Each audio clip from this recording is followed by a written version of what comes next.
Good evening, dear participants. We are going to begin our program. I request all the participants to mute themselves. And if you have any questions, you can raise them at the end of the program. Thank you, everyone.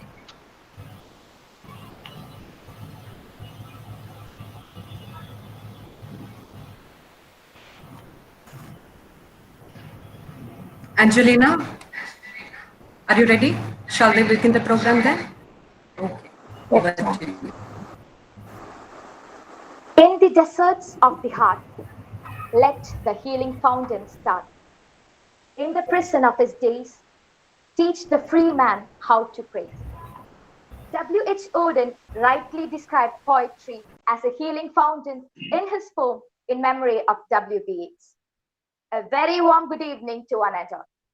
This evening greets us with the pride and joy of two special events organized by the Postgraduate and Research Department of English, St. Joseph's College, Irinalakuda. We are here to witness a momentous occasion of a national webinar on Poetry for Art Times, combined with the Poets' Day Celebration 2020. Let us spend a moment in silent prayer to commence our program.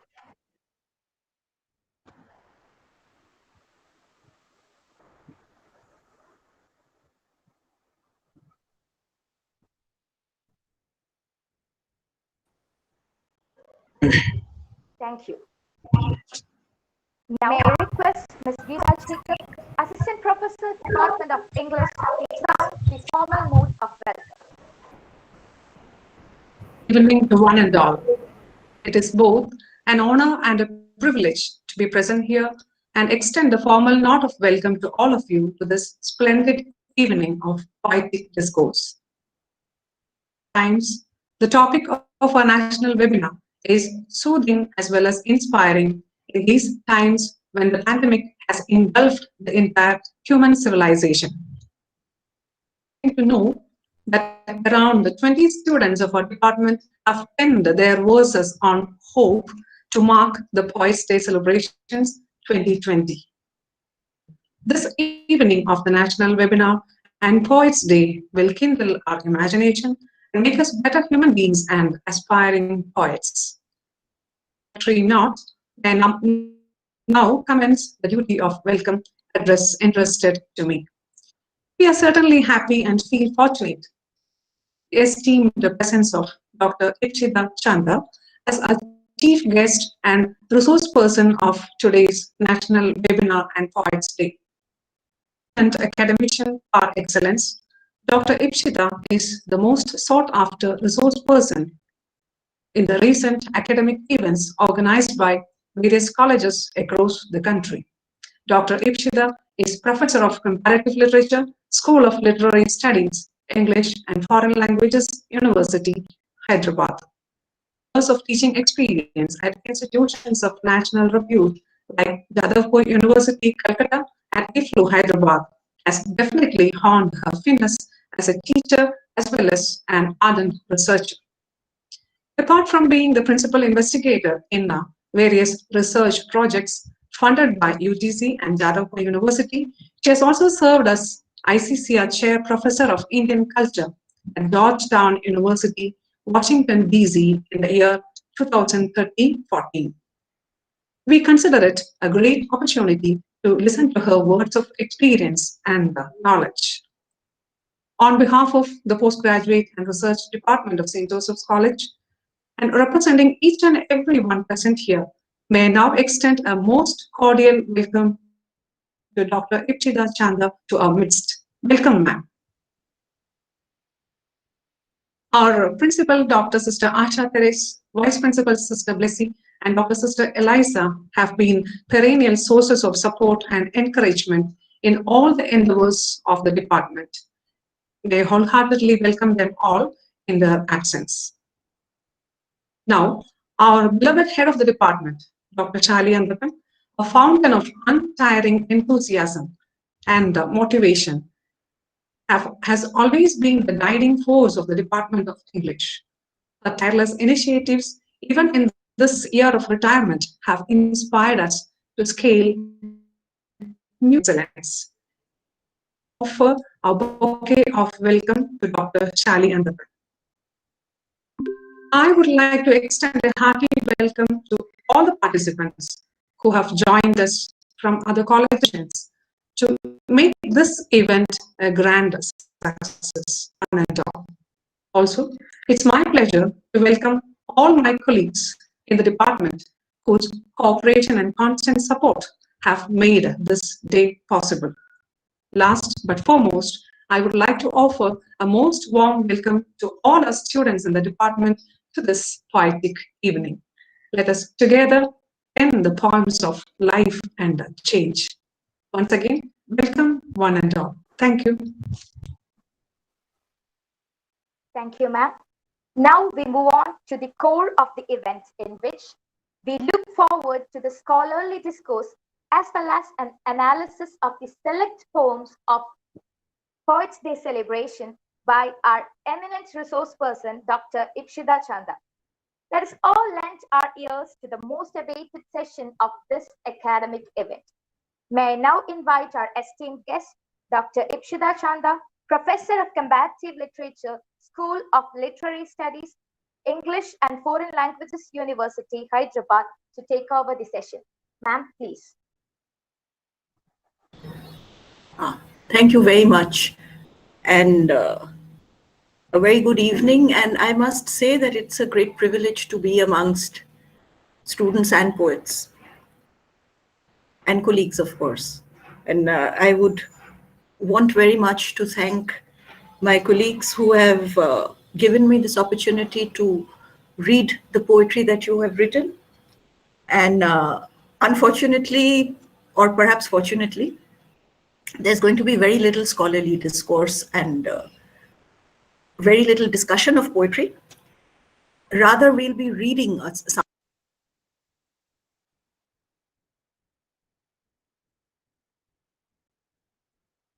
Ma'am, you're not audible. Ma'am, could you please unmute? Right, sorry. I don't know how that happened. So I hope you heard the fact that it's a great privilege to be amongst both poets and students. And I thank my colleagues who have given me this opportunity by inviting me to be with you. And I'm beginning with a disclaimer. There's going to be very little scholarly discourse about poetry. And the reason for that is what poets feel about poetry themselves. So I'd like to begin with that.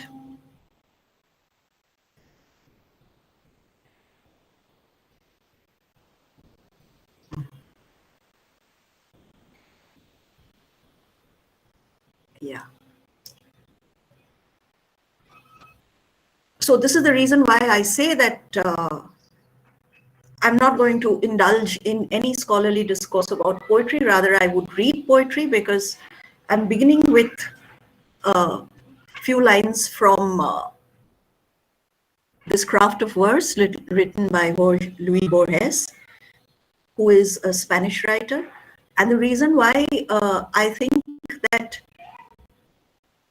the reason I'm presenting this as is because it's the words that are going to connect us this evening. So rather than anything else, it's the words that I would like you to see. So Borges says, whenever I have dipped into books of aesthetics, I have had an uncomfortable feeling that I was reading the work of astronomers who never looked at the stars. I mean that they were writing about poetry as if poetry were a task and not what it really is, a passion and a joy. And just to reinforce the point, I have a few lines from a German poet, Rainer Maria Rilke, who says, read as little as possible of aesthetic criticism. I'm not going to be very popular in English departments, but this is what Rilke says about criticism. Read as little as possible of aesthetic criticism. Such things are either partisan views, petrified and grown senseless in their lifeless induration, or they are clever quibbling in which today one view wins and tomorrow the opposite. Works of art are of infinite loneliness and with nothing so little to be reached as with criticism. I would like our young poets to think about this, because the poetry that they have shared, I will be talking about. And I was wondering how to talk about this poetry, because there is a theme and you have all written on a theme. And you would be amongst you perhaps the latest in a line of great poets stretching from infinity to this moment, who have thought about poetry, who have been able to express themselves, even though Rilke says most events are inexpressible, taking place in a realm which no word has ever entered. More inexpressible than all else are works of art, mysterious existences, the life of which, while ours passes away, endures. So when I was wondering what to say to you that you can remember, both as commemorating Poets' Day and befitting the apparently simple topic that I have been allowed to choose, that is poetry in our times. Before I read the poems on the theme decided for this Poets' Day, that is hope. So I found an echo in what Rilke said that I just read out. But Rilke's words seem to be a contradiction. For here was poetry, expression made out of words, and claiming to touch our innermost thoughts and feelings as we relate to the world. And here was a poet, one of the greatest ever, Rainer Maria Rilke, who claimed that our innermost realm is a mysterious one, where words may not even enter. How to write poetry then? Is it an impossible task? These lines I'm quoting from Rilke occur in a series of letters he wrote to a young poet. The name of the book where these lines occur is that, Letters to a Young Poet. And this, what you see on your screen, most events are inexpressible, taking place in a realm which no word has ever entered. More inexpressible than all else are works of art. These words occur in the very first letter. They are almost the very first lines that Rilke writes to this young poet. It seems, as I had said earlier, that Rilke is questioning the very possibility of poetry, because the material out of which poetry is made, that is words, are inadequate. To bring it, you are given a theme to write a poem on. Is it compulsory to use that word which designates the theme in the poem? When a poet amongst you, and I'm not going to say the names of any of the poets present here, but you will know, and your peers will know, because I'm sure they have read your poetry, you will know whose poem I'm referring to, because I'm going to quote from them. So when a poet amongst you calls hope a mixture of positivity and angst, that which stands out amidst the, quote, psychological sewage, when she writes a poem about hope without once mentioning the word, I understand what poetry is. It can evoke a feeling. It can draw forth a response to the world I inhabit, the people whom I meet or dream of, the places that are no longer around me, that may not even exist around me anymore. They may never have existed. Places and people we cannot touch or see or taste or hear, but nothing prevents us from feeling those touches and tastes and smells and sights again, conjured up by the power of words, the magic of poetry. Two of the poems that I read, which you wrote, describing the condition and constraints and the strength of hope throughout the poems, came without naming the word hope or referring to it even once. mentioning it only in the very last line. That made me think that I am truly on this Poets' Day among poets, both by action and by temperament. Because we are touched by the man, even without mentioning the theme. We are able to write, understand, and enjoy the poetry that is supposed to be on that theme, because that, in fact, is the magic of poetry. To enter with words what is the innermost feeling that the theme evokes in us. I want to spend just a few moments on this word evoke. As one of the poets present amongst us here, whose poem I have read, says, after describing hope in myriad ways through its power, its absence, its out of nowhere, its minuscule but deep existence, with a touch of humor at the end, she says, do you still think hope is a word? I hope not. So then, what is hope after all? Hope is the thing with feathers that perches in the soul and sings the tune without the words and never stops at all. And sweetest in the gale is heard, and sore must be the storm that could abash the little bird that kept so many warm. I've heard it in the chillest land and on the strangest sea, yet never in extremity it asked a crumb of me. In fact, just like you, Emily Dickinson also creates hope from oppositions. A bird singing in a gale, echoing the oppositions of the young poets present here amongst us, who have seen in the condition in which hope emerges, influences the form that hope takes in their presentation. They call it both a small stream coming out of nowhere and as powerful as the iron eagle. They say, in my darkest night, you, hope, are the moon in my eyes. Emily Dickinson demands that hope never demanded anything of her. It never asked a crumb of me, she said. It gives rather than receives.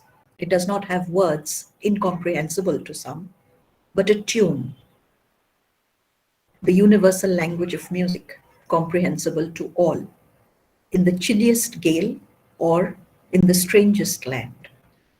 But our young poets speak about the power that is inherent in hope. This power that can reverse the constraints that try to stifle hope. They call it, and I quote, hope lies in the chains of slumber. If wanted, change it. The chains of slumber can be broken. It is significant to note. They can be broken if you want to. This desire, then, is the power that hope gives us. It is a manifestation of hope itself. Again, I quote from the poets present amongst us, hope has the power to call forth the courage we never knew we had. Hope whispers, there is one more chance, while the world says no. The need to strive, to be immune to the word no. We find again in the girl who hoped to reach the sky, where the stars twinkled against her scarlet scars. She rose up like enchanted fire because she dared to hope. And once more, another of our poets present here says hope is the trigger that prompts us to desire for the unattainable, through which we live, building castles in the air. Hope is recognized by the soul, whatever shape it takes. It is the way that the soul responds to the circumstances in which we find ourselves.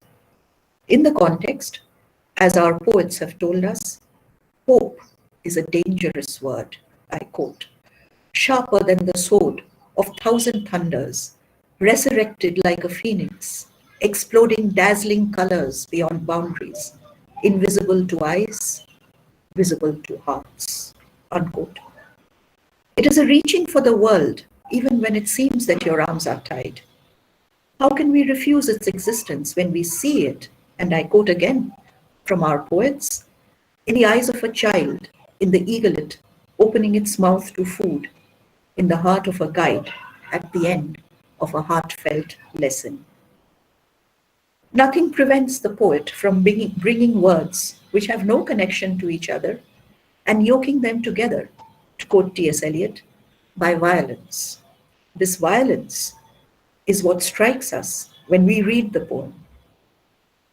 This violence is the creative force which forces us out of our slumber of everyday familiar things, out of the laws which bind our perceptions and which make us see things as we find familiar.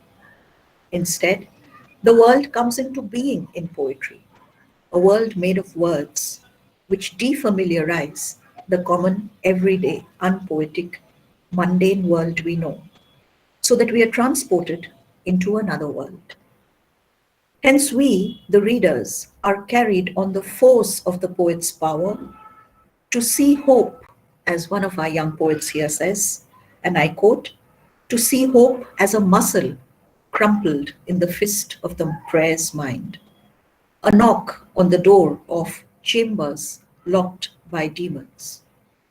A wealth of metaphors and images, figures of speech, which all refer to, evoke waiting for a child who spells hope in the face of earlier disappointment in one of the poems that you wrote. It becomes the meeting in another poem that you wrote between an abandoned puppy and the person who decides that it belongs to her love and friendship. As one of the poems here points out, you must dare to reach for light from within the dark tunnel. The reaching out is both the poem and the hope. There is nothing to separate them, so that the poem is not about hope, but hope itself, that thing with feathers, as Emily Dickinson calls it. The poem is a light which shines in the middle of the darkness, and that is hope too. How does hope appear to us?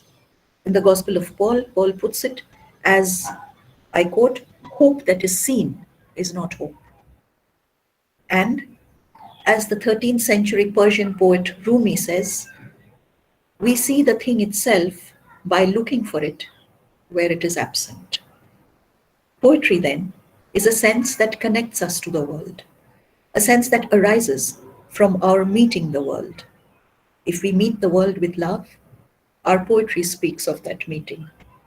If we meet it with fear, despair, hope, it speaks of those meetings. Poetry speaks through us. Our usual words and senses fall silent so that we can hear this meeting between us and the world. You see here how hope and the poem become one and the same. As Borges says, we know it so well that we cannot define it in other words, even as we cannot define the taste of coffee, the color red or yellow, or the meaning of anger, of love, of hatred, of the sunrise, of the sunset, or of our love for our country. These things are so deep in us that they can be expressed only by those common symbols that we share. So why should we need other words? As Gerard Manley Hopkins echoes this, he says, hope holds to Christ the mind's own mirror, out to take his lovely likeness, more and more. It will not well, so she would bring about an ever brighter burnish than before, and turns to wash it from her welling eyes, and breathes the blots of all with sighs on sighs. But do we dare to hope in the time in which we live? Sometimes a poet cautions us, now is not the time. I said to my soul, be still and wait without hope. For hope would be hope for the wrong thing. Wait without love. For love would be love of the wrong thing. Yet there is yet faith, but the faith and the love and the hope are all in the waiting. Is there a place for poetry in today's times? How long should we wait? Does poetry exist in times of siege, in times of isolation, in times of suffering and pain? Rumi says, where there is ruin, there is hope for a treasure. The treasure of words is not lost to the poet. And Rumi says again, raise your words, not voice. It is rain that grows flowers, not thunder.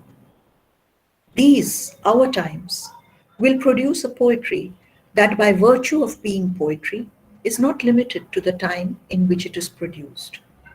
Because what poetry speaks about is timeless. It becomes what human beings realize when they look at the world through the eyes of the words that have crafted for them a new universe, thanks to the poet. A new way of putting things together, of recollecting what has been, reaching a goal that we did not know existed when we entered the world of the poem. So we understand what the poem says eloquently by being silent about it. That is the power of poetry. As Rumi says again, there is a candle in your heart, ready to be kindled. There is a void in your soul, ready to be filled. You feel it, don't you? Words are a pretext. It is the inner bond that draws one person to another, not words. And one of the poets present here says, never lose hope, my dear heart. Miracles dwell in the invisible. But what about the hopeless? Does poetry leave out the hopeless from its purview? Poetry stands, as we said, for the small, the weak, the absent. It communicates the mystery and the perplexity that we have been talking about. Does poetry spurn the hopeless? Rumi answers, and I quote, there is a secret medicine given only to those who hurt so hard that they can't hope.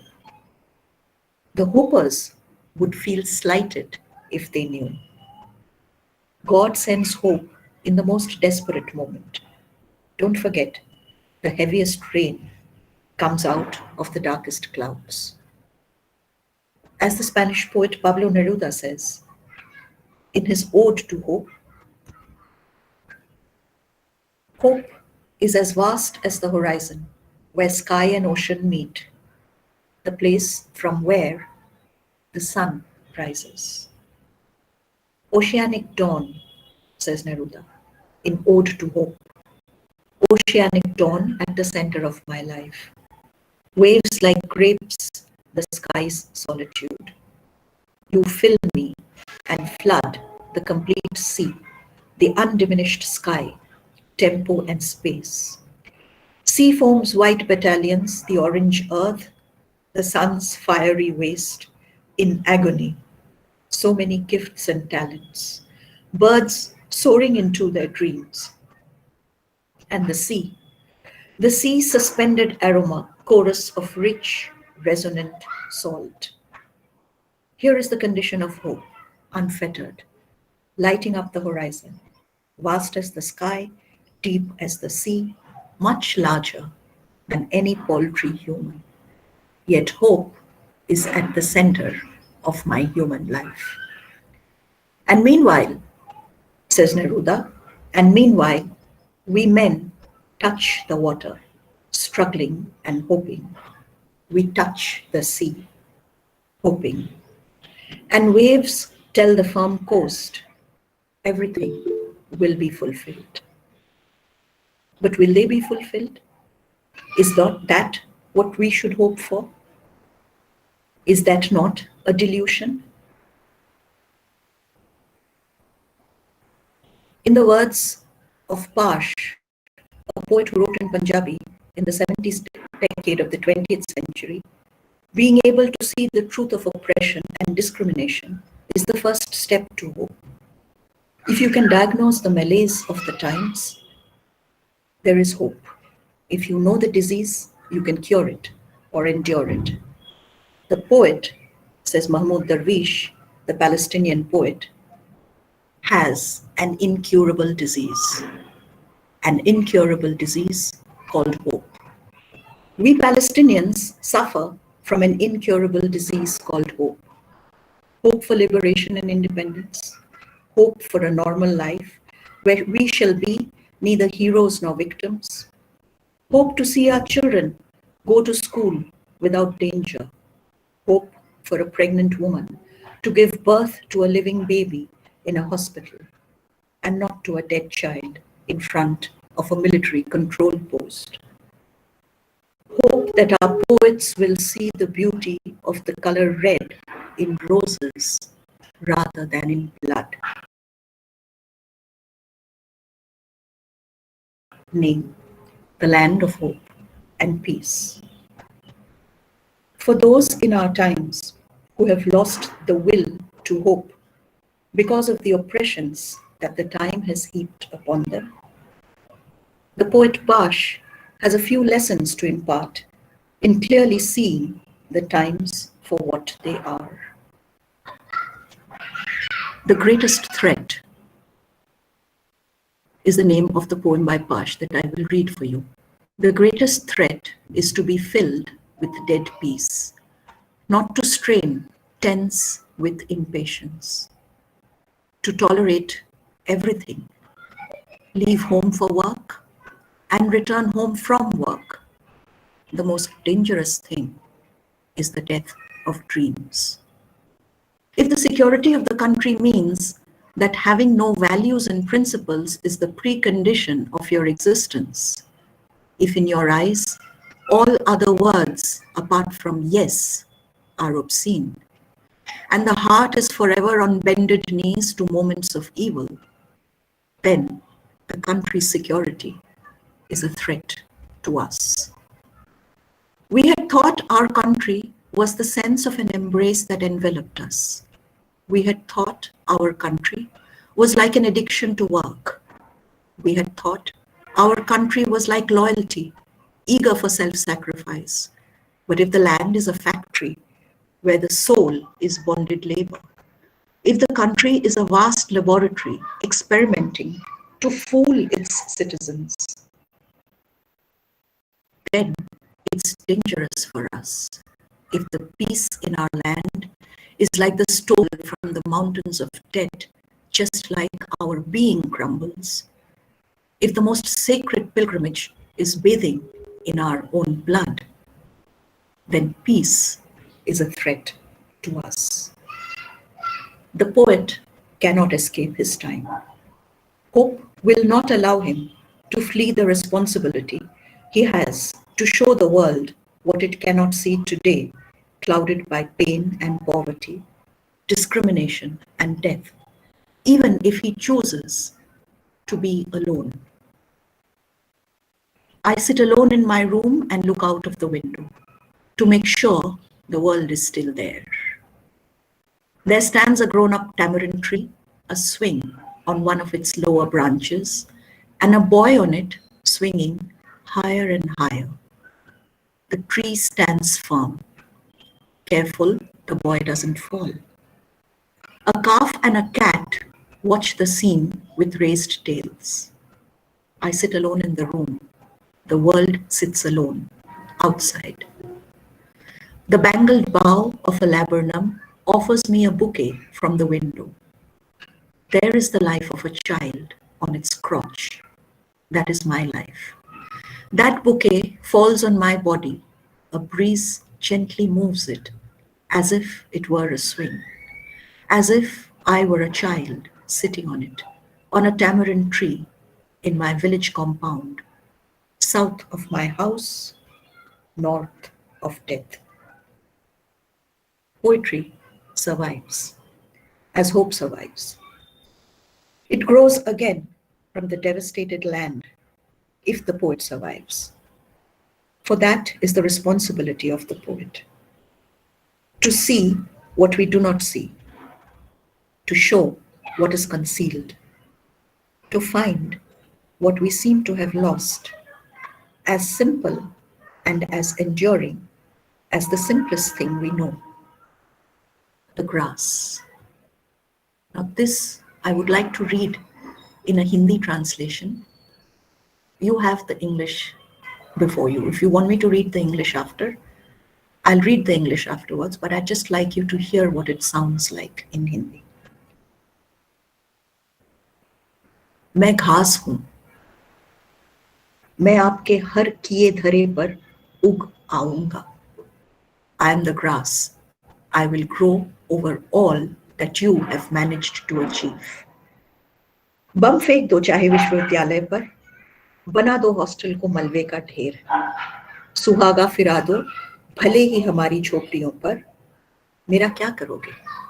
मैं तो घास हूं, हर चीज पर उग आऊंगा. मेरी हरियाली अपना काम करेगी. 2 साल 10 साल बाद सवारियां फिर किसी कंडक्टर से पूछेगी, कौन सी जगह है? मुझे बरनाला उतार दो जहां हरे घास का जंगल है. मैं घास हूं, मैं अपना काम करूंगा. मैं आपके हर किए धरे पर उग आऊंगा. Bomb the universities if you will. Reduce our hostels to rubble. Raise our shanties to the ground. What can you do to me? I am the grass. I will grow on everything. My green freshness will do what it can do best. 2 years, 10 years later, travelers will ask the bus conductor, which village is this? Drop me off at Barnala, where the green grass grows into a jungle. I am the grass. I will do what I do best. I will grow over all you have achieved. And so, as the poet says to other poets, and as the poet says to us, your body is the mosque, your heart the inner chamber for contemplation. Know yourself from inside out. Inside out is poetry. Poetry is for all times. When we need it for joy, it presents itself. When we need it to combat fear, it is there. When it is time to stand up and break the shackles of oppression and reach for the stars, even if they are bright wounds, even if they are scarlet scars. Rumi says, hope flows through our wounds. It furthers our reach and rejoices when we touch eternity. For poetry stands by us in all times as our friend and our hope. Thank you.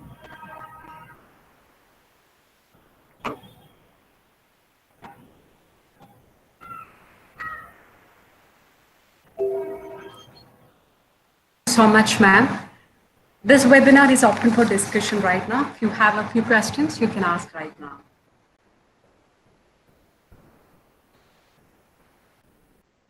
Hello?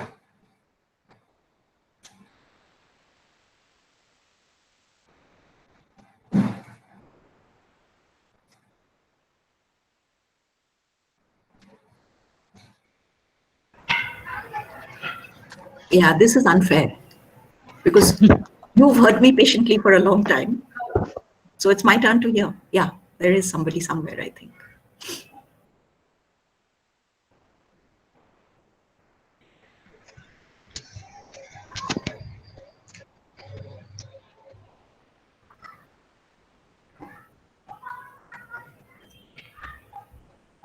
I'd like to ask if the poets recognized their own lines.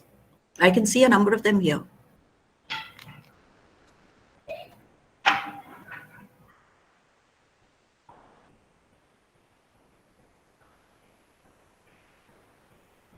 Where are budding poets? You can ask the questions. Yeah, I think. Mhm.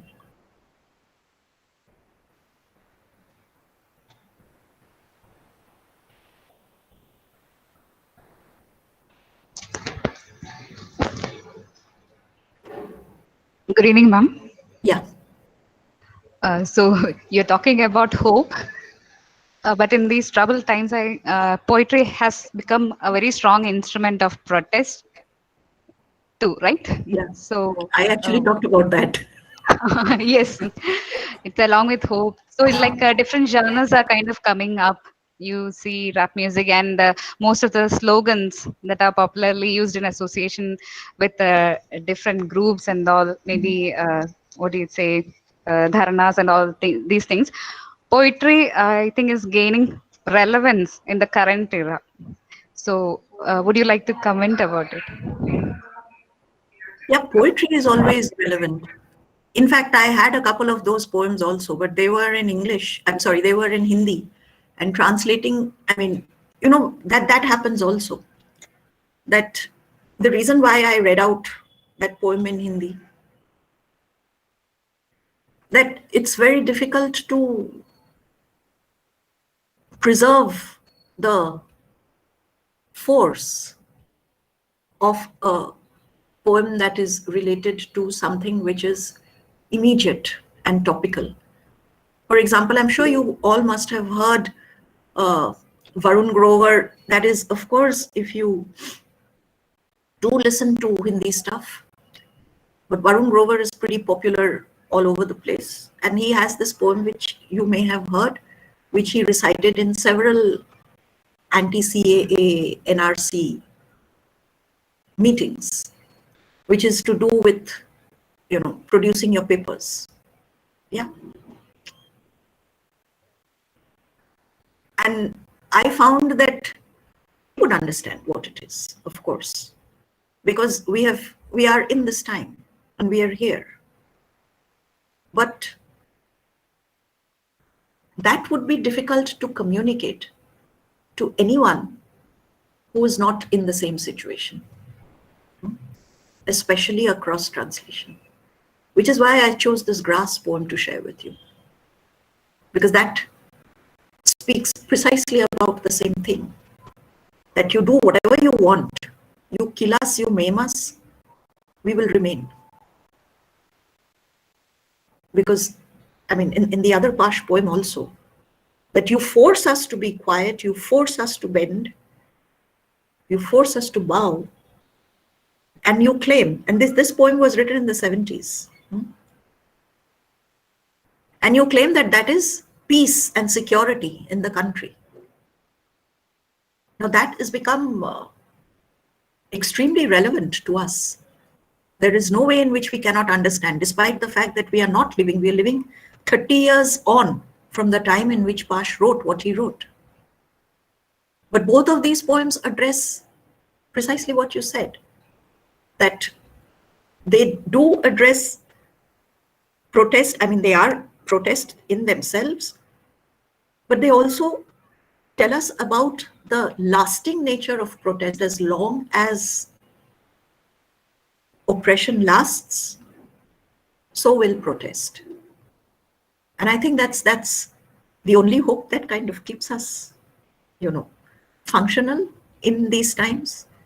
I know you wanted me to talk about the pandemic. That was purposely why I didn't. Because, yeah, the pandemic, in a sense, has forced us not to be close to each other. But it is also because of the pandemic that it is so easy to reach out to you, to speak to you like this. And all the difficulties that there are in reaching out to people, despite the fact that we cannot physically be close to them, we are becoming sensitive too. I think that is increasing our sort of, I'm not saying increasing, I think that was the wrong word to use. I think they're intensifying our relationships, making them deeper, because we have to work at them continuously. It's nothing that we can take for granted anymore. And I think that that is something that is inherent in poetry, that it forces us out of our usual way of seeing things, our usual way of thinking, by defamiliarizing the world, the familiar world that we inhabit. I mean, I'm not even trying to answer your question, okay? So, Thank you, ma'am. there was a question. Yeah, there's a question in the chat box. Yeah. Could you please give your comments on the relevance Oh, on yeah. writing poetry in meter and writing free No, verse like poem? what comments do you want? Do you want me to say that you can't write poetry in verse or in rhymed meter in modern times? That's not true. It depends on the poet. It doesn't depend on the time. If the poet thinks, I mean, I think this is something that was it Ben Jonson who said that he lisped in numbers because numbers came. I mean, he was able to say what he wanted to in rhyme. I don't think modernity has much to do with it. It's true that blank verse was literally invented, but you must remember there's one thing which we forget. Sanskrit poetry is not rhymed, and neither is Greek. And I rest my case.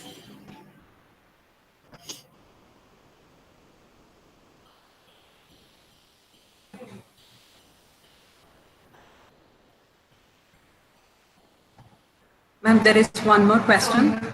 Yes, I've seen that. Yeah.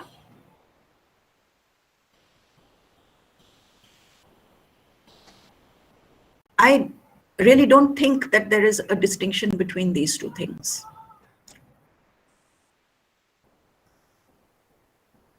Basically, I don't know what, okay. I mean, you've answered your question yourself, but I wouldn't put it exactly like that. Firstly, there is not a binary opposition between pleasure and propaganda. At the root of poetry is desire. And the desire is neither for pleasure nor for propaganda, but for expression. It's to convey something, which you might feel deeply, but which requires to be expressed. I mean, in this book, Letters to a Young Poet, which I read out bits from, Rilke says to the young poet that you must think carefully whether you can exist without writing. And if you come to the conclusion that you can, that it's possible for you to exist without expressing yourself, then do not write. So it's a compulsion that drives poetry. We, critics, and that's why I started with what both Rilke and Borges and everyone else that you can think of. I was reading something else also, which I thought, okay, which said the same thing, that analyzing and categorizing poetry is something we academics do. The poets amongst you must be quite fed up of our continuous analysis and, categorization and periodization and all of that. It's the way the words come to you, whether they rhyme or not. It's the way you want to communicate, whether you want to rhyme or not. And then the message that you have. The message that you have is what you want to say. Now, if that is in favor of an ideology, I would say that no human being is free of a perspective. Whatever I say comes from a perspective that has an underlying worldview. I believe in certain things. An ideology is just a set of systematic beliefs, which we try to apply to our lives. And if we are, fundamentalist, then we put ideology over life. We try to fit our lives into the ideology, thereby curbing our lives to a great extent.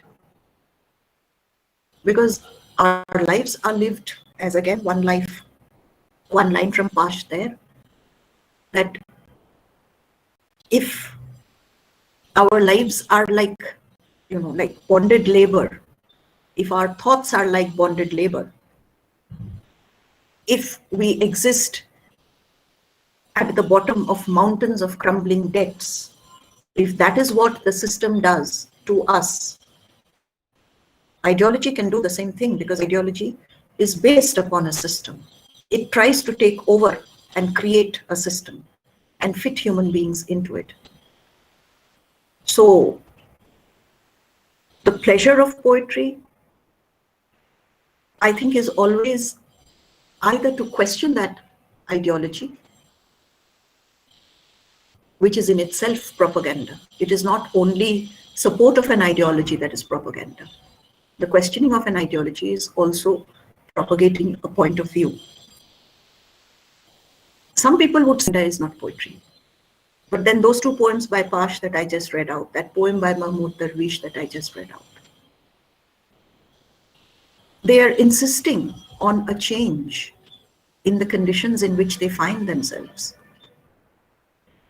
They say that that is what we are looking for, that is what we are, that is the desire that we have. And the desire, out of the desire comes the poetry. So I would like to ask you that, do you think that, I mean, if you want to, we can have the poems up again. Now you decide whether that is pleasure or propaganda.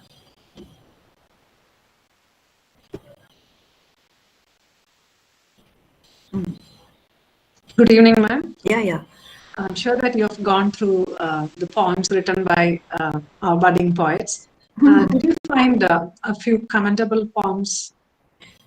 No, I quoted whatever was commendable. That's true, but maybe like outstanding. And certainly, like, how can a non-poet dare to say this is good and that is bad? Okay. This is not an answer or an assignment or something like that, right? No. Like if and see, the reason that, I mean, like, what is commendable is what's stuck in my mind, which is why I read it to you. Okay, ma'am, fine. But what about the budding poets who are so quiet? Okay, there is a couple more questions which I'll try and answer, but then we would like to hear the poets themselves. And these, I would like to hear the poets themselves. You know, all of these phrases, this angst and positivity, and that particular idea about the fist of prayer, which I thought was very strong, extremely strong. Okay, so those lines, please prepare yourself to tell us what you really feel. And in the meantime, let me try and answer. See, it's not that they corrupted society. Yeah, certainly, I mean, the creative imagination of poets has always pointed us to what we could not imagine. Our world and our mind. But to give Plato's due, Plato's problem with poets was that they could not tell the truth.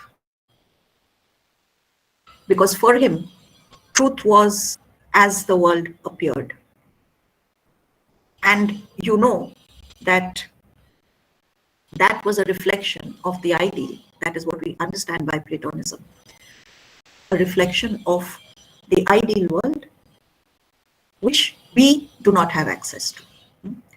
Because we are human beings, we can only access the appearance, not the reality. This, of course, is that they put language in between. That is, for them, the access is first through the senses, which is that so for all of us. And then it is expression through language. So the poet is twice removed from reality. We are all once removed from reality because what we see in the world is a reflection of reality. The poet is twice removed because not only does he not see, or he sees reality as a reflection, but he shows as coming through language. So there are two layers between him and the reality, the ideal. Yeah, which is why he said that poets would distort the reality. And he banished them from his ideal state because of that. So, I mean, I don't think that I mean, this is a large thing to say, but I don't think he took it seriously, because then, if you, I mean, you are aware that he wrote all the dialogues, wrote in which the speakers are not himself. What is he doing so different from Shakespeare, which we understand as poetry? The only thing is he's not writing verse, but he is saying what Socrates says. Never does he claim that I'm saying these things. So the dialogue between Socrates and the other interrogators in different dialogues, he has different interrogators. So that is something which comes out of Plato's poetic imagination. So his position about poets being detrimental to society, in a sense, backfires on him, because all the knowledge that we have from Socrates, we have via Plato's dialogues, putting language in between Socrates and us. And in between there is not only language, but Plato himself. So that's twice removed as well. Okay, so is poetry a spontaneous art? Now this, the poets will answer, no? Will not the poets answer this? The poet herself asked this question, ma'am. She's Poets are asking, oh Krishna. So what do you think? No, yeah, you tell me. Yes, you tell us. Can we, I mean, I can't see anyone except myself, which is not a very pleasant thing. Hello, ma'am. Hello, but I Am can't I see you. audible? I'm so sorry. Can I be unpinned or something, please, so that I can see everyone? Is there something that I need to do for this? Oh, that was me. Yeah, all right. Sorry. Okay. Yeah, Krishna. Right, there you are. 10. Ma'am, I think poetry is a spontaneous art because, as from my experience, I will never be able to write if I just sit down and stare at a blank paper, and it always feels like it comes from inside of me. But sometimes, like if we are writing for a purpose, like for uh, for a competition or stuff, uh, I don't think how this was, and I like to hear it from you.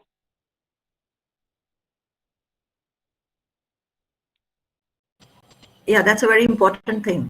Like, you have a theme, right? Now we already speak about the fact that the theme need not be what we call directly there, even mentioned. The word may not even be in the poem. You can create the theme with your words without using the word which is the theme of the poem. That, I mean, a number of people have done.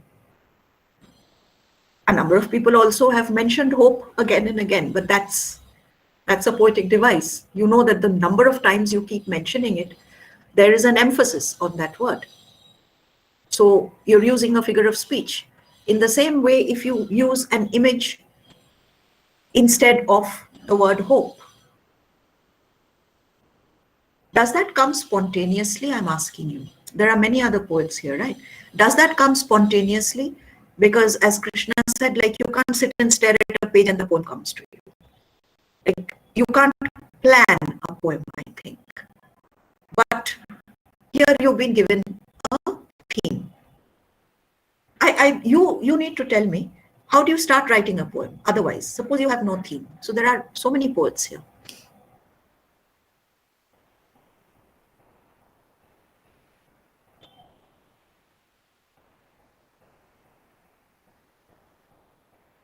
So are you teachers going to call out people and say, please, so and so answer? I have all the names here. I can do that, but I don't want to. It doesn't. It's a little peremptory. So yeah, poets, I mean, do answer. What do you think? Hello, No right or wrong ma'am. to this, huh? Yeah. Good evening. Yeah. Ma'am, for me personally, when I'm when I'm planning, when I'm about to write a poem, first actually I take experience. I take things from my personal experience so that I get more words and I get more ideas to write. If I choose to write from my personal experience, so particularly when it's a hope, it's very easy because I don't think that a day goes by without hoping for anything in our Uh, life. So hope was very easy to write, and I didn't have to sit on too long because hope it's something that's there in everyone's life, and as I said, I don't think a day goes by without us hoping for anything to happen. And hope, to me, it comes through a person's word or by a person's look. We get a hope of something can happen, or I mean, if you see a particular object or something, we get a hope. I don't know how does that happen, but it happens through someone's looks, through some people's words. It's like a spear that just uh, it guides us. yeah. So um, that's how home, because I think on my personal experience about hope, and things come to me and I write it down, and yeah, that's how I write. Yeah, I mean, It's not something that's planned uh-huh. to me, because there are a lot of things that we see happen, and that we see happen to us and to others. So from that we can write a lot of things, which ourselves have not realized or Yeah. mind something for a second also. So I think so. It's something that comes to us spontaneously. I mean, it's not something that is planned for a long time and we sit and write. It's something that Uh-huh. comes into our mind. Yeah, actually, this was something that we were discussing in a class today also. Exactly this thing. Because we were also reading that essay that I started with, the Borges essay, like this. If I can just bring it to you once more, huh? Oh, I've gone and closed it. But okay, I'll find it. So there, I didn't use that bit, but Borges actually goes on to say that poetry happens. These are the words he uses. He doesn't quote himself. He talks about a man called Whistler, who is an expressionist painter, American painter. Yeah, that's his name there. So Whistler is, I mean, Borges says that it was once being discussed precisely this question. I think that's an eternal question as far as poetry is concerned. Is it spontaneous or not spontaneous, etc.? And especially with English literature students, because we have heard Wordsworth saying so many things about the spontaneous overflow of powerful feelings. But Wordsworth also, if you remember, says emotions recollected in tranquility. How do you square these two? Are they the same thing? Yes, ma'am. What do you think? They are? How come? Yeah. Like tranquility and spontaneous are the same thing? They may be. I mean, it's nothing. See, okay, I'll save that for later. You carry on. The spontaneous overflow of powerful feelings, you think, is of course spontaneous and powerful, right? And what Yes, about ma'am. emotions? Yeah, what about emotions recollected in tranquility? What about Em- that? Emotions is also a great part in this, because it is emotions that guide through. I mean, that gives us an idea and guide through the words that we have to get.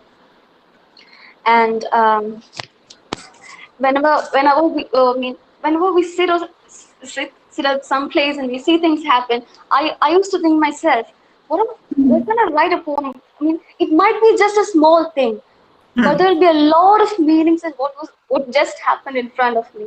So we can say, I mean, we can write a whole 100 words or more than words of poem from that small thing, but it means so much. I mean, there are incidents that happen in front of us that we can think in different ways, and that people's different emotions can act on different ways. So emotions do play a great role in writing poetry. Yeah, that's true. But why do you think he says you have to recollect the emotions? Recollect. Yeah. No, that's the point, no? Because that was the question. Is it spontaneous or is it planned? Now, both of you have said that it's spontaneous. Krishna said so, so did you, that it is spontaneous. Wordsworth also says that. He says it is a powerful overflow, etc. But he also says emotions recollected in tranquility. So sometimes when we're writing a poem, I think if you think about something of what we are going to write, the emotions. I mean, the same thing that had happened to us before can come to our mind, and then that emotions which we had at that time can also, can also play a good role here. So maybe Uh-huh. we can. Ma'am, Yeah. ma'am, excuse me. Miss Naina is here, and she wants to say something, I think, regarding this. Naina, could you please share your views? Yeah, sure. Yeah, go ahead. Yeah. Well, there's also this, why are there more readers of fiction than poetry? Is that so? I don't know really. How do we know about that?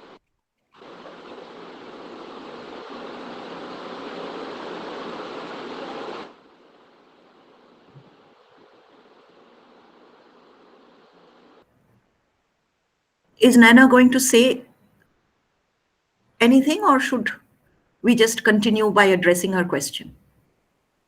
I think it's better. Shall I read it for you, ma'am? No, I can see it. Thank you. It's okay. Even when we claim that poetry is spontaneous or it just happens, when we try to present it, yeah. And why that is, I would like to ask Naina why she thinks, and also Melvi and Krishna and everyone else, that when you present it, you feel that it's a planned process. What do you mean by present? Do you mean that when you're speaking it out, or do you mean that it's there in your mind and then when you're actually writing it, all those emotions and all that spontaneity takes a particular shape, so that you look for a word, sometimes you change a word. If you are writing in meter, then you try to maintain the meter. Does all that happen spontaneously?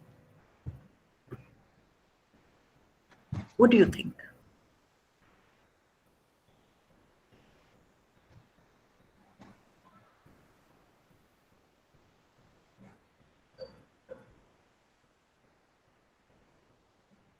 Look, there is not a right or a wrong here. There are poets, okay? And since you've written it, you've written poetry, so we are just asking you and trying to understand what it is that you do. It's Poets' Day after all, so.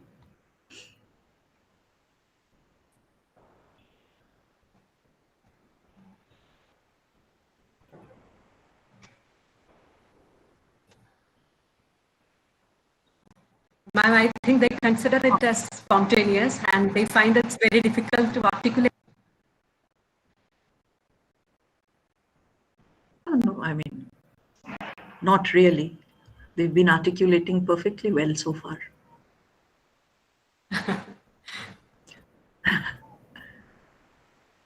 No, it is, one is inclined to think that it cannot be spontaneous, no?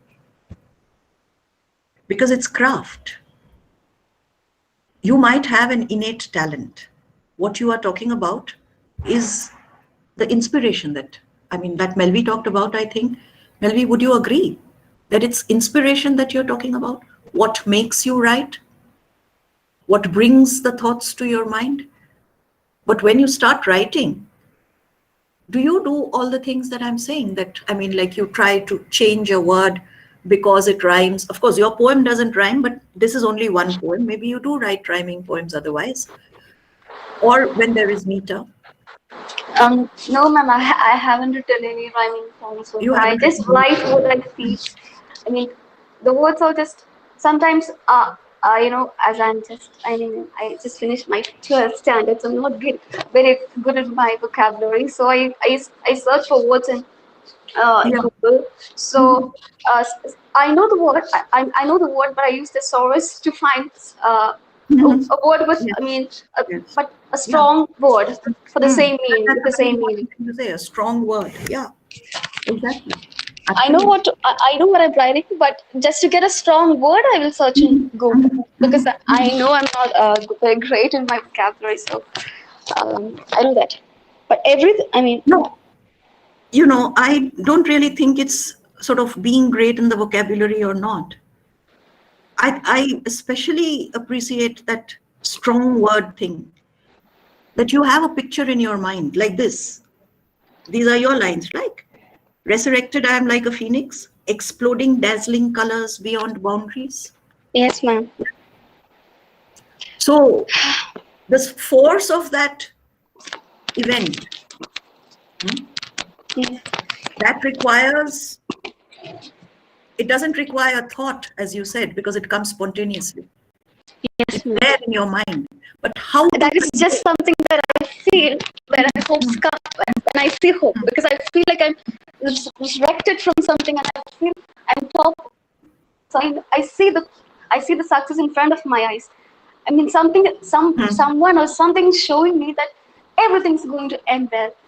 That is what I feel. That is why I wrote it that way, because that is what I feel.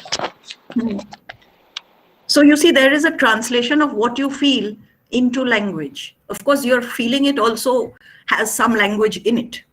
It's there in your mind. But then when you convey it to somebody, yeah, then this picture is there. There is a picture here.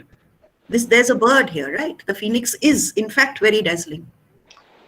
And when it rises, like this word explode, right? Yes, ma'am. So where did that come from? Now you tell us the secret.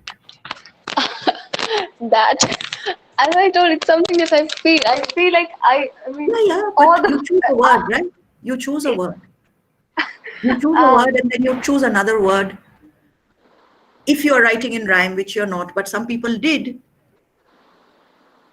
I forget the name of the person with that word, the bright scars and the stars. That was a rhymed poem. Are you here? You know your own poem, right? You tell us how you thought of that. Otherwise, I'll have to look through everything. I mean, I can, of course.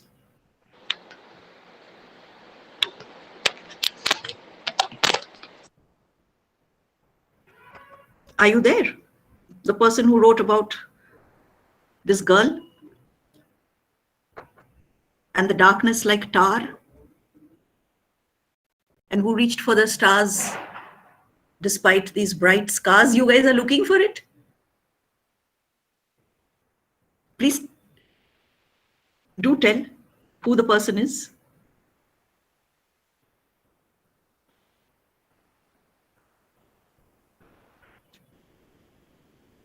So I don't know why the person herself is so quiet.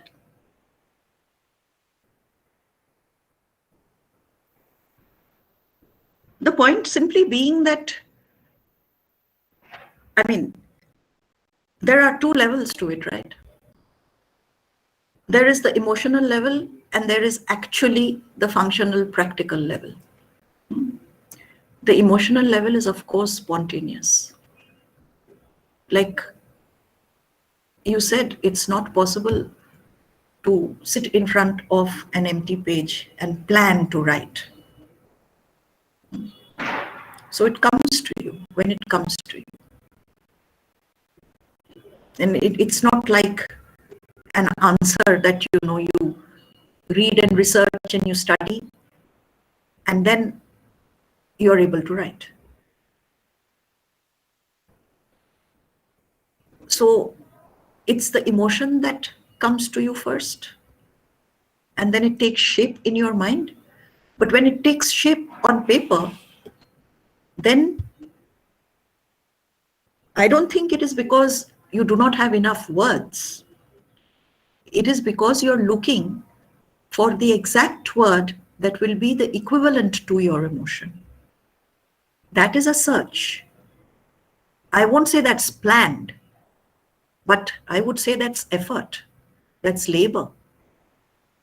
And again, in this Letters to a Young Poet,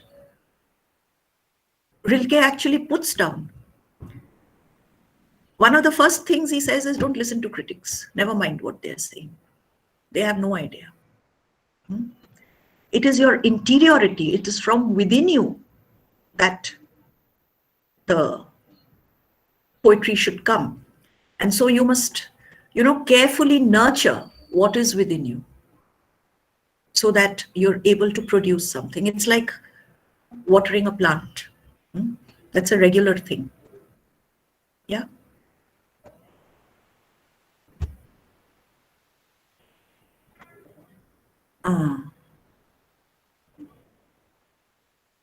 Everyone writes. That's nice. It's great to hear. So everyone does write, huh? You people are doing a great job, okay?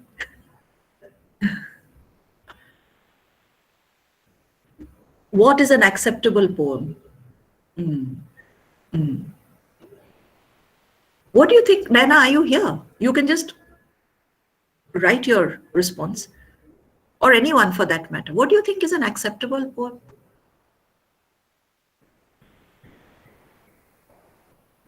Like acceptable to who?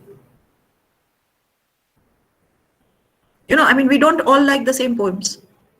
There are some poems that we are forced to study which we don't like. But they've been put there because somebody liked them. Somebody thought that we need to know for some reason or the other. Maybe that somebody thought that there is a message there in the poem or something. Whatever the reason be, whoever made the syllabus put the poem there. And we feel that it's not doing anything to us. It's not doing anything for us either. Does that happen?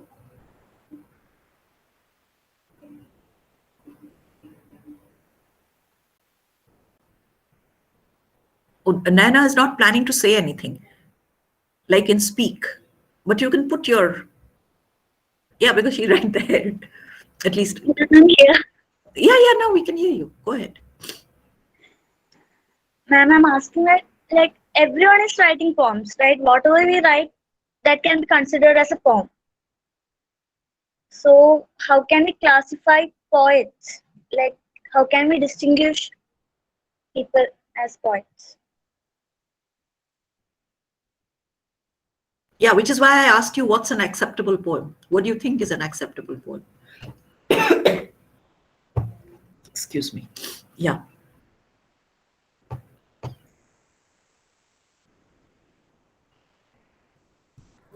Have you any thing to say to that?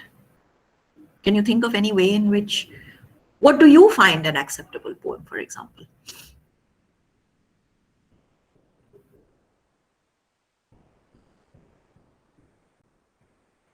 What about your poems? What do you think about them?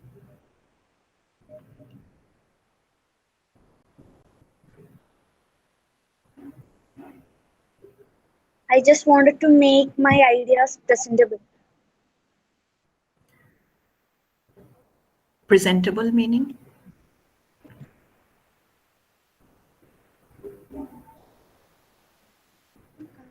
There's this need to make every words connected. The ideas should be connected using these words. So that's what you meant when you said that when you present it, it's not spontaneous? Is that what you meant?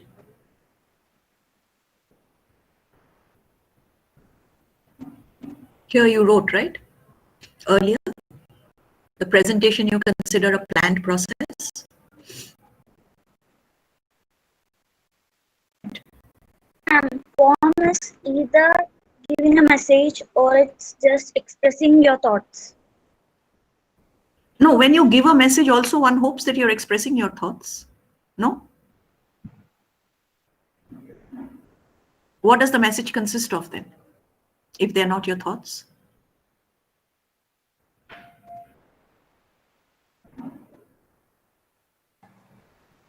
Ma'am, Steffi George has commented something regarding it.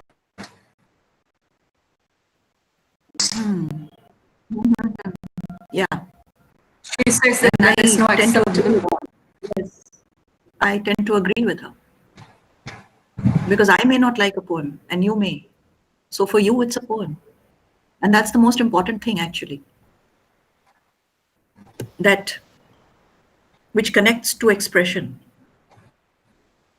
When you're expressing, you're always assuming that there is someone you're expressing to. I'm not saying that you know who the person is, but it is your desire to communicate with a person or many persons or someone, whoever. That is the germ of the poem. So the poem becomes a poem at two levels. One is you think it's a poem.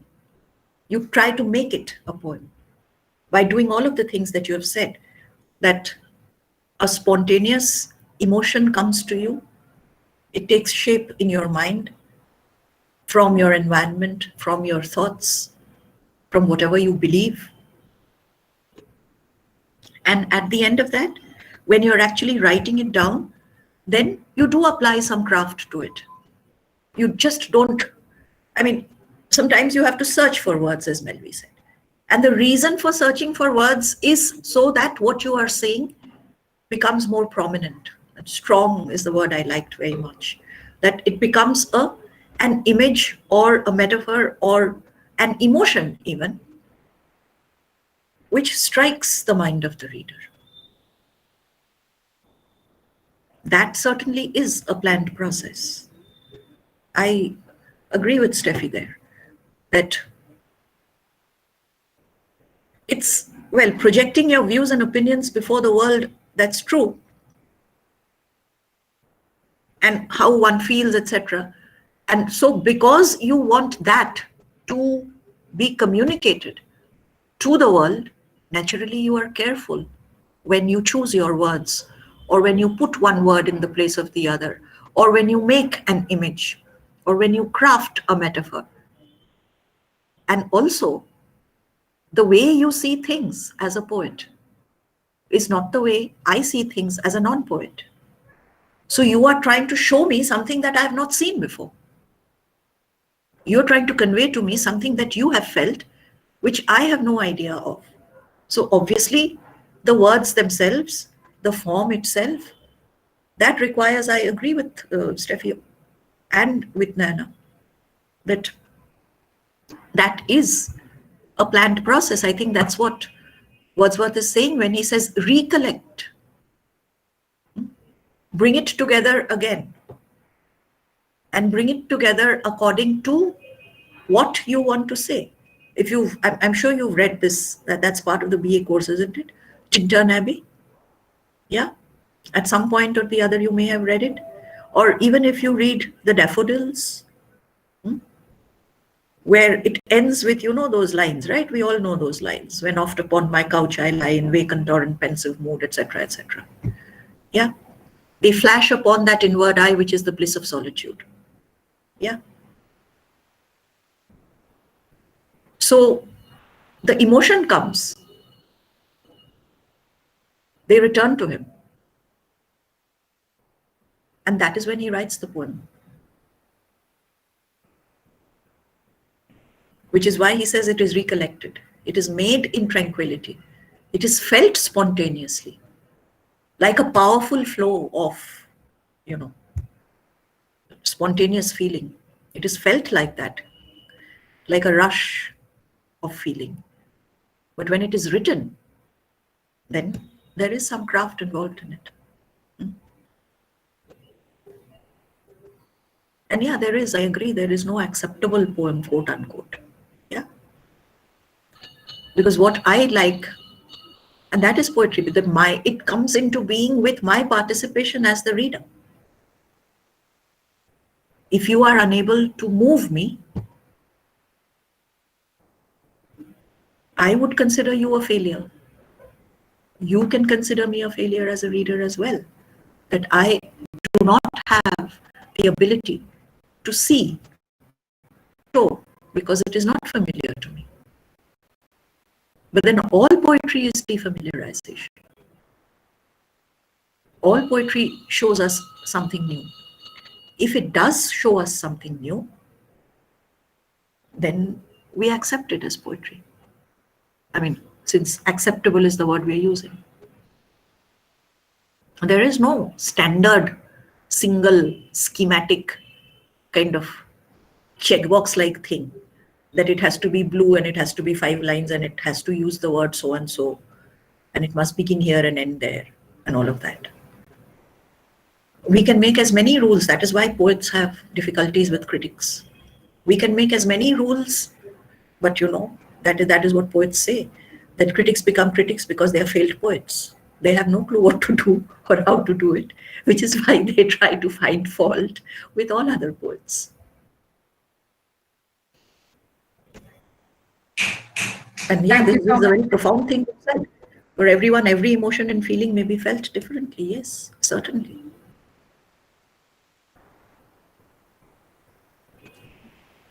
Ma'am, thank you so much for trying to make the session very interactive. Shall we wind up the session, ma'am, if you don't mind? Yeah, sure. I mean, it's completely up to you. Thank you so much, ma'am. Angelina, over to you. Yes, ma'am. Thank you, ma'am, for that enlightening session and that lively interaction. Now, may I request Ms. Anju Anthony, Assistant Professor, Department of English, to propose the vote of thanks. Good evening, everyone. I deem it as an honor to propose the vote of thanks on this estimable occasion. As the pandemic has brought out a paradigm shift in the life of people, demanding deliberate attempt to be calm and responsible. Perhaps hope is the poignant theme that ignites the spirit of survival. That's why we have chosen hope as the topic for our Poets' Day, combined with the National Seminar on Poetry for our times that have helped generations to strive, to seek, to find, and not to yield. Like all other arts forms, poetry plays a vital role in these days of nonchalance and fear to get through the disastrous scenario. So I hope that this webinar and the customary Poets' Day have come to a fine intent, the best way possible. A word of gratitude to everyone behind this event. I would like to thank Dr. Asha Perez, our principal, and the vice principals of the college in their absence for their unstinted support to make this event a reality. I would like to place on record our heartfelt gratitude to Dr. Ipshita Chanda for your gracious presence and a beautiful rendering of the poems. Going through the poems of our budding poets and analyzing them with keen enthusiasm. On behalf of the Department of English, I thank you, dear ma'am. A special word of gratitude to Ms. Geeta Jacob for the welcome address, Dr. Sajo Jose and Dr. V.S. Sujita for the technical assistance, Ms. Samina Thomas for the brochure, Ms. Angelina Joy for comparing the function. Words cannot express my gratitude towards our beloved head of the department, Dr. Shali Anthapal, and all my colleagues for your wholehearted support. I thank some participants for gracing the occasion with your presence and active participations in the discussions too. I would like to conclude quoting David Carradine, the famous actor, "If you can't be the poet, be the poem." Thank you so much. Thank you very much. And I hope that the poets will continue to write poetry and that we will hear from them. At least, I mean, you might, and I'd like to be included also. So thank you so much. Thank you so much, ma'am. Thank you. Yeah. Thank you, Anju ma'am, for that vote of thanks. We have come to the end of our webinar. Thank you all for your enthusiastic participation throughout the session. Thank you, one and all.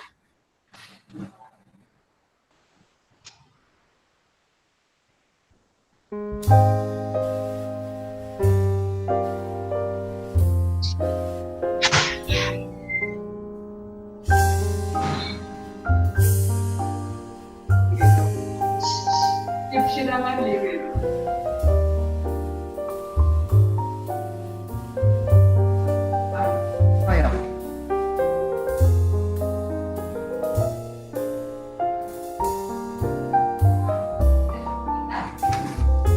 Sonima, Miss Veena, please unmute.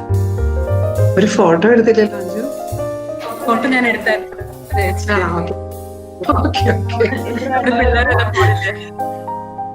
അല്ല, അപ്പൊ കുറച്ചുപേരോട് on ചെയ്യാൻ പറയാറുണ്ട്. അപ്പൊ കുറച്ചുപേരും എല്ലാവരും on ചെയ്യൂ. And very poly, ഇപ്പൊ ഉള്ളവരൊന്നും on ചെയ്യാമോ? നമുക്ക് അയന, ആഞ്ചലിനക്ക് അത് ഒന്ന് പറഞ്ഞിട്ടുണ്ടായിരുന്നു കുട്ടി. ഞാനൊന്ന് പറയാനും മറന്നു. ആഞ്ചലിനൊക്കെ ഒന്ന് പറയായിരുന്നു. പോയമൊന്നും എഴുതിയില്ലല്ലോ ഹോപ്പിനെ കുറിച്ച്. പിന്നെ പോയറ്റുകളുടെ ഇടയ്ക്ക് സംസാരിക്കേണ്ടത് അങ്ങനെ ആവോ? അതൊന്നുമില്ല. പിന്നെ ഒരു വിനയമല്ല അഞ്ജലിന, ഒരു പ്രശ്നമില്ല. നമ്മുടെ ഈ പറഞ്ഞ പോം എഴുതിയത് നമ്മുടെ ഫസ്റ്റ് ഇയർ കുട്ടിയാണ്, ഒരു ആയിഷ നസ്രീൻ എന്ന് പറഞ്ഞത്. നമ്മളന്ന് പരിചയപ്പെട്ടില്ലേ മക്കളെ? ആ കുട്ടി എഴുതിയ പോമാണ് മിസ് ഇങ്ങനെ വായിച്ചുകൊണ്ടിരുന്നത്. പക്ഷെ സ്റ്റാർസ് അതായത് പറഞ്ഞത് അത് പക്ഷെ പുള്ളിക്കാരി ഇല്ലായിരുന്നു ഓൺലൈനിൽ, അതുകൊണ്ട് റെസ്പോണ്ട് ചെയ്യാൻ പറ്റില്ല. മറ്റേ ഡേഞ്ചറസ് വേർഡൊക്കെ അത് കൃഷ്ണ ക്വസ്റ്റ്യൻ ചോദിച്ചു. കൃഷ്ണ ഉണ്ടായിരുന്നു ഡേഞ്ചറസ് വേർഡും അതൊക്കെ. അപ്പോ ഏഞ്ചലിനൊക്കെ ഒത്തിരി നന്ദി കേട്ടോ, ഒത്തിരി സഹായിച്ചതിനും. ലാസ്റ്റ് മൊമെന്റിലാണ് ഞാൻ പറഞ്ഞത് മിസ് ഗീതയ്ക്ക് പ്രത്യേകിച്ച് കറക്ഷൻസ് കാര്യങ്ങളെല്ലാം ചെയ്തു കൊടുത്തേന്.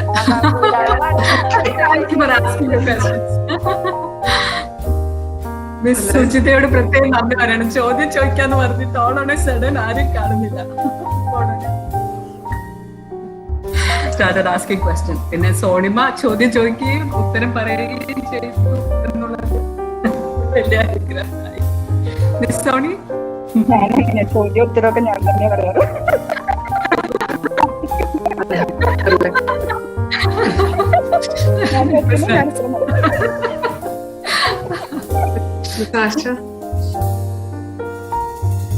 ആശ്മിസേ,